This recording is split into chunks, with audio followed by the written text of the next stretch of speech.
అభి school కు రావట్లే ఎందుకురా? సార్ ప్రైవేట్ స్కూల్ కి వెళ్తానా సార్. మన గవర్నమెంట్ స్కూల్ ఇంకా ప్రైవేట్ స్కూల్ కి ఎందుకు వెళ్తాను రా అభి? నేనే వేసిన సర్వాన్ని గవర్నమెంట్ స్కూల్లో ఏమున్నదని చదువుతాడు. ఏందమ్మా గట్లంటాళ్ళు? బుక్స్ ఫ్రీ ఇస్తానం, స్కూల్ డ్రెస్ ఫ్రీ ఇస్తానం, అన్నం కూడా పెడతానం. ఇంకేం కావాలమ్మా మీకు? అమ్మ మన గవర్నమెంట్ స్కూల్లో చదివితే మంచి మంచి అవకాశాలు ఉన్నాయి. రేపంచెలు పంపి అభి గాని. అవునా టీచర్, మీ కొడుకు ఏ స్కూల్లో చదువుతాడు? హైదరాబాద్ లో పెద్ద స్కూల్ వేసిన. మీ పిల్లలు ఏడ చదువుతారు సార్? నా పిల్లల్ని హైదరాబాద్ లో టాప్ స్కూల్ వేసిన. మరి మీ పిల్లలను గవర్నమెంట్ స్కూల్లో ఎందుకు వేయలే? పెద్ద పెద్ద ప్రైవేట్ స్కూల్లో ఎందుకు వేసిళ్ళు?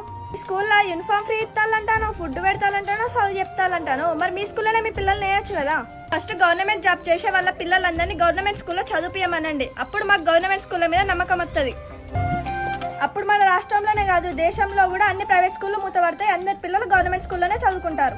గురు సాక్షాత్ పరం బ్రహ్మ.